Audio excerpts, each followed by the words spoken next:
The Hyoho Taisha Ryu is a kenjutsu-oriented koryu created in the late 16th century by Marume Kurando in Kumamoto Prefecture on the western island of Kyushu. Marume was one of the best students of Kami Izumi Ise no Kami Nobutsuna, founder of the famous Shinkange Ryu. After Kami Izumi's death, he decided to establish his own style that would include not only what he had learned from Kami Izumi, but also the experience gained through actual battle, some very ancient Chinese and Indian martial art traditions, and the philosophical and spiritual beliefs he had adopted. He called his style Shinkange Taisha Ryu Kenjutsu, which later shortened to Taisha Ryu Kenjutsu. Despite the end of the samurai era with the Meiji Restoration in 1868, Taisha Ryu's members continued to train, keeping the tradition alive for future generations. Currently, Taisha Ryu Kenjutsu is taught at the Ryusenkan Dojo in Yatsushiro, Kumamoto. The school is led by Uehara Eriko Soke and Yamamoto Takahiro Shihan acting as technical leader. Uehara Eriko is the first female Soke of this school. In recent years, with a very open mind, Yamamoto Shihan started to work on the promotion of the Taisha Ryu, participating in various events throughout Japan, accepting non-Japanese students, and even establishing study groups in Europe. 享保大社流の山本隆弘と申します。私は享保大社流の13代の宗家であった山北武則の弟子になります。今現宗家は15代目山北武則の孫の上原恵理子がついていて、そこをサポートしている立場になります。はい、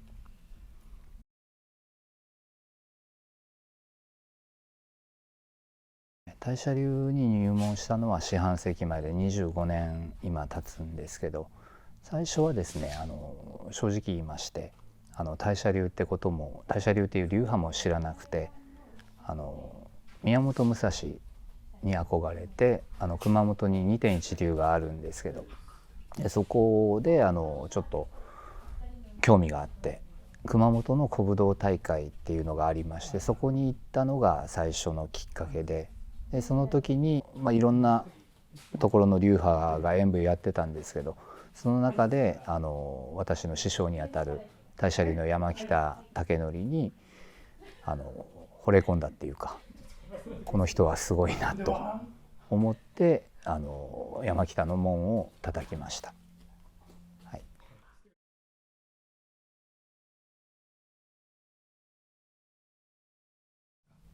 現在はですね私の仕事としてはもう大社流一本でやってるような感じです。もともとが私は小さいんですけどスポーツジムとかですね整体の学校とかをやってやっぱり体に携わることをやってきたんですね。今どうにかこうにか大社流の方に集中的に私の仕事としてやれるようになってきたところですね。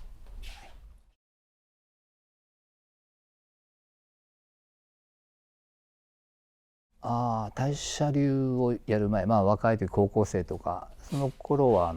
極真空手とかですね入って空手とかは好きでやってました。はい、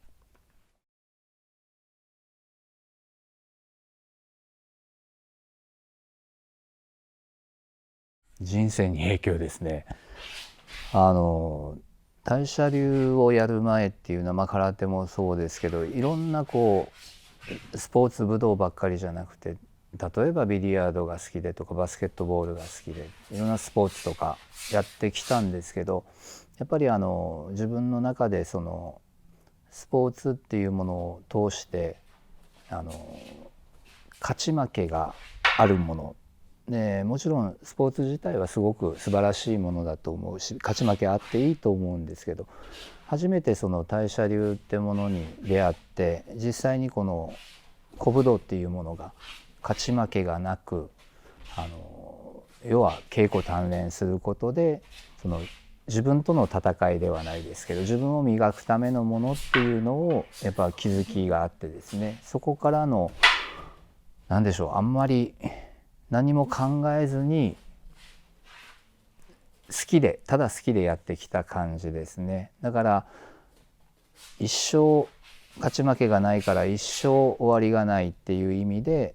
一生やれるものだなっていう精神的にもですけどこう強くなりたいとか、若い頃はそう思ってこうだんだんと自然体でやってきた感じですかね。はい、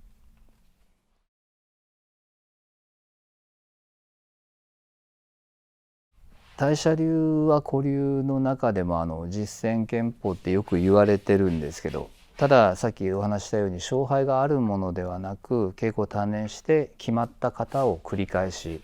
やるものです。繰り返しやっていく中で本来人間が持ってる自然体の体の動かし方だから無理をしないとか力を入れないとかそういう代謝に限ったことじゃないと思うんですけど、その人間本来の根本の動きっていうものを剣術として表したのが大社流なのかなと思います。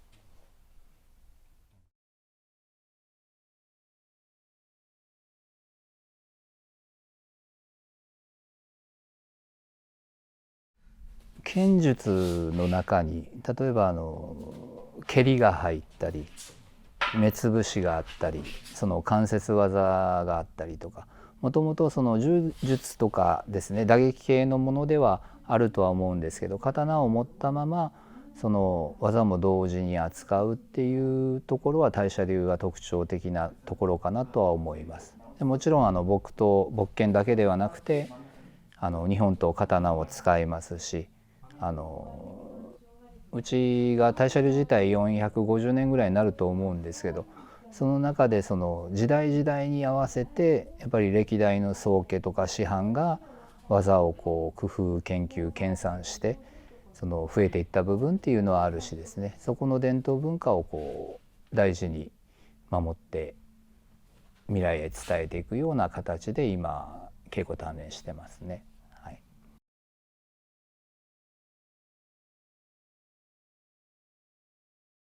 本当に例えばその戦国時代であれば戦があった時代だしですね、その時は鎧者拳法って言ってその鎧を着た状態で戦わないといけない。で刀はやっぱ通りにくいからその隙間を縫って突いたりですね、そのちょっと切ったりとかそういう技はもちろん残ってるしですね、その時代時代ですよね。例えば幕末であればもう鉄砲とかがあった時代なんで鎧があんまり効果がない。だからもう素肌拳法に近いような、鎖片びらとかそんな状態で刀を扱う。で戦もその軍隊ではないですけどその大勢と大勢が戦う戦とその1対1で1対1の中にもじゃあ勝つために暗殺ではないですけど後ろから切りかかるとか、そのいろんな生き残るためのその時代時代に合わせた技があるのでですね。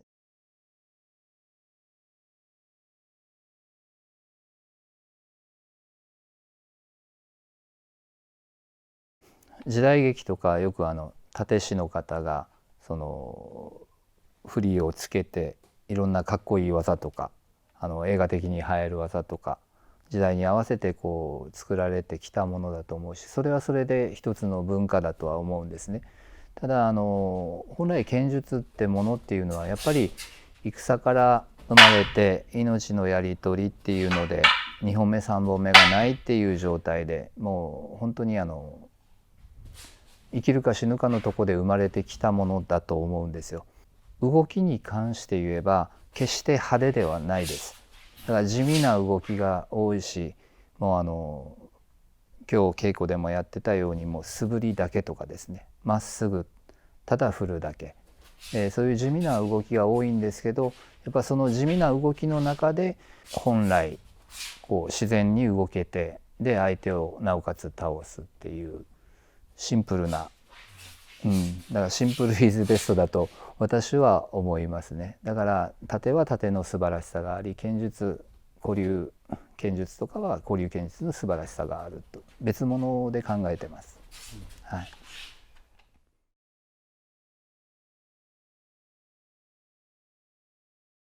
もちろん今の時代は平和な時代ですし、人を切ったり殺したりっていうことはもうご法度の時代なんで、型として今残ってきて、ただその型の中で何度も言いますけど、自然体で動く美しさ、自然ってどう思われますか？自然とか山とか海とか川とか見てやっぱ美しいじゃないですか。朝日にしても夕日にしても。だから自然なものっていうのは美しいし、自然っていうのはまあ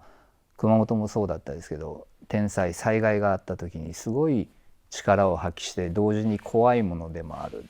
やっぱり人間の体の自然体っていうものも所作一個にしても自然体で動けてる先生たちっていうのはすごく美しく感じるんですよね。同時に怖さ強さっていうのも僕的には感じてるんですよね。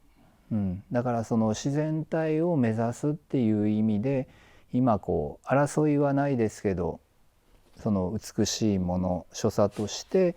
伝統文化としてその正しい体の使い方を、正しい大社流を未来へつないでやっぱりいくべきかなと考えてます。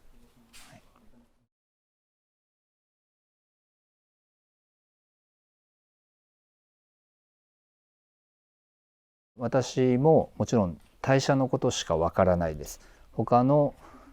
流派の利合だったりとかですね、そういう技とかはもうわからないです。わからないですけど、やっぱり自然体で動けてる先生たちっていうのはとても綺麗な動きをされてて、やっぱり相対した時にそういう迫力も感じるし、目指すところっていうのは流派違えど同じなのかなっていうのは感じますね。はい、脳とか武道以外でもそうじゃないですかね。そうですね。熊本は肥後古流っていう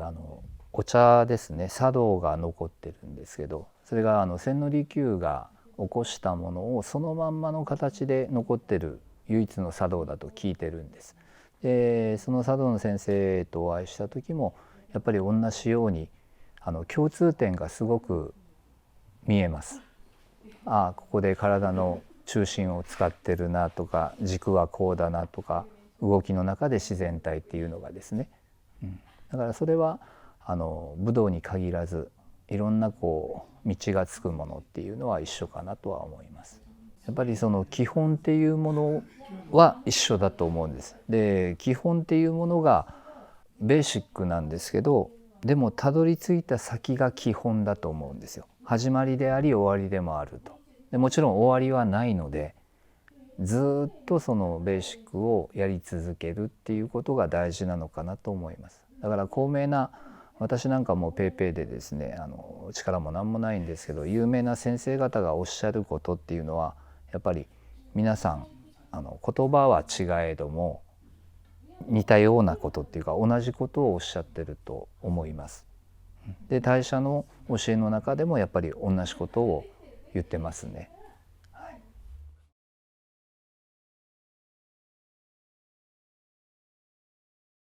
そうですね。どうなんでしょう。もちろん目指すところっていうたどり着くところは一緒ですけど、やっぱりその道のりが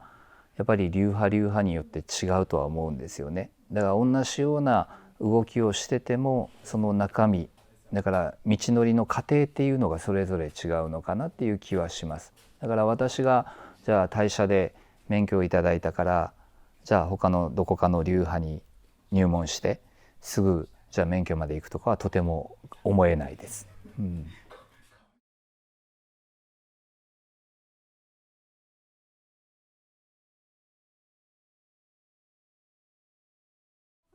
基本的にやっぱり武道の考え方として武道だけに限らないと思うんですけど、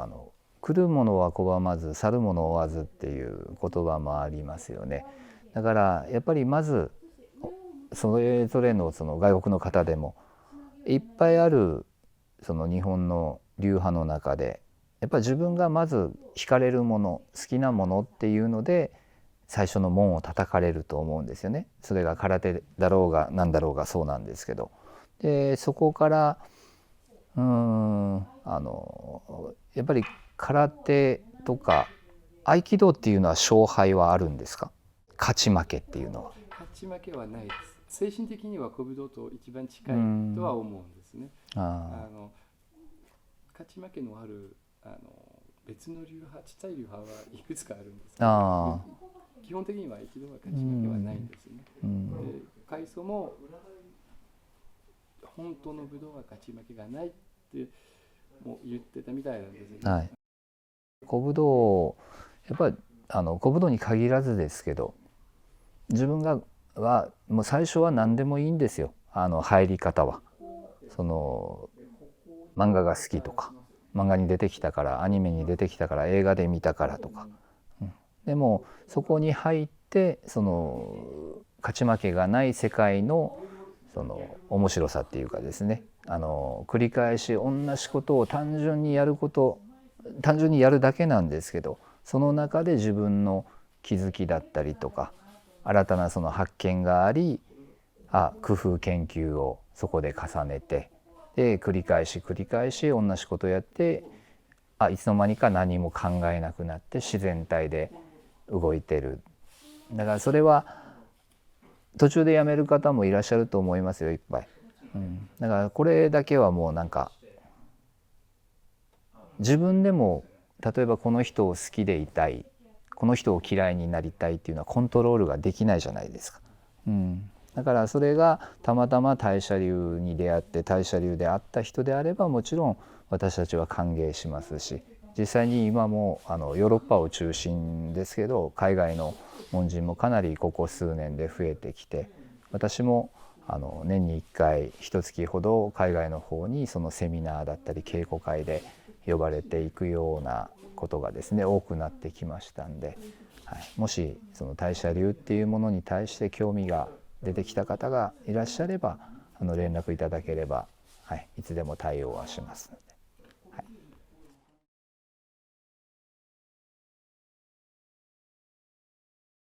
日本はよく三大流派とか言うんですけど、その中の一つの影流ですね。で影流の愛水交際から始まり、その上泉伊勢の神、剣聖と言われたすごい先生がその新影流を編み出された。でその上泉伊勢の神のその、四天王の一人って言われてるんですけど、その弟子として丸目クランドっていうのが私たちの始祖になります。そして新影流の免許をいただいてですね、クランドが。で要は西日本九州一円の方にその広めてくれって、新影流を広めてくれっていうところから地元の九州の方に戻って、その新影流を広めるようにこう頑張って努力をするんですね。でその中でクランド自身が例えばその師匠に勝ちたいとかそういうのではなくて、自分の中でのその気づき工夫研究研鑽があり、でそこでやっぱりこう新影流からベースは新影流ですけど、そこから形を変えていったもので、実際の新影流とちょっとまた違う形になったものをその大社流と名付けて開祖としてですね始めたと聞いてます。期間的にその新影流から新影大社流になり大社流になったっていうふうに伝書とか古文書も残ってますね。ただそこは歴史っていうのはやっぱり実際にその目で見ないとわからないもので、誰か高名な先生が書いた小説が実際に本物みたいにも言われたりとか、今はインターネットの中でいろんな意見が飛び交って、どれがこう正しくてどれが間違いかっていうのがわからない時代なんですよね。だから実際その新影大社流って言葉が残ってるのは今日見ていただいたその400年ぐらい前の巻物にあるので事実としてあるんですけど、それがどういう理由でそうなったっていうのは定かではないですね。諸説あって、例えば上泉伊勢の神、自分の師匠が亡くなったからその新影を外したっていう説もありますし、でもこれはやっぱりその後の時代の人が考えてこうじゃないだろうかっていう推測で言われたことかなとは思います。で技的には新影流とつながりは現在でもつながりあると思いますか？それはあるとは思います。でやっぱり技の中にですね、同じその技名のものも多数ありますし、実際に例えばですけど、私たちの後に薩摩の方で次元流が生まれるんですけど、次元流の開祖ですね、流祖が東郷中尉で、東郷さんは実際に大社流も学ばれてたっていうのがあり、実際次元流の先生方もうちたち、要は負ける方ですね、方としては大社流なんだっておっしゃってますし、はい、だからもちろん新しいものほどじゃあ強いではないとは思います。ただ私たちも大社流もやっぱり自分の師匠をみんな超えたいと思う気持ちはあると思うんですよね。そこで伊勢守が作られた新影流を超えるようなものを丸目クランドは研究していたんじゃないかなとは思いますね。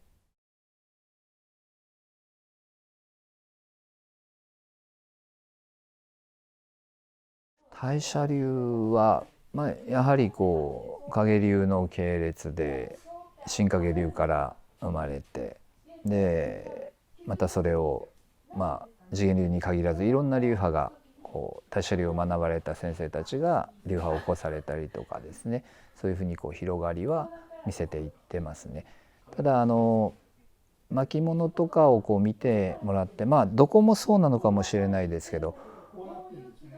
パッと見てわからないですよね。要はハウトゥー本ではないってことです。実際に稽古鍛錬してその教えを受けてそこの門に入らないとわからない。で大社流は特に九州熊本、それもまた南の方の人吉熊っていうところ、晩年クランドが過ごしたところですけど、相良藩に伝わってきたものなんでですね、すごく田舎の方なんですよね。だからこそ守られてきたっていう部分っていうのは強いと思いますね。見方が変わればですね、結果としてそういう図があったとしても、それをどこから見るかとか、小説にしてもですよ、決まって悪役だったところから見た小説とか逆に面白いと思うしですね。だから例えば江戸時代になって参勤交代とかあって、田舎の大名の人たちが、遠方の大名の人たちがそういう剣術の指南役とかを連れて上京するわけですよね。でそこでまたじゃあ江戸にいて東京にいて、その大社流を習った人がまた今度はじゃあ青森に行ってとか、いろんなそういう広がり方っていうのはあったとは思います。江戸時代で大きく変わったっていうことですかね。ストラクチャー的には。そうですね。だから今の時代インターネットで大きく世界中に発信できるし知ることができますけど、やっぱり室町とかの時代から江戸になって、戦国時代から平和な時代になった時に伝わり方自体も変わっていったのかなっていうのは思いますね。はい。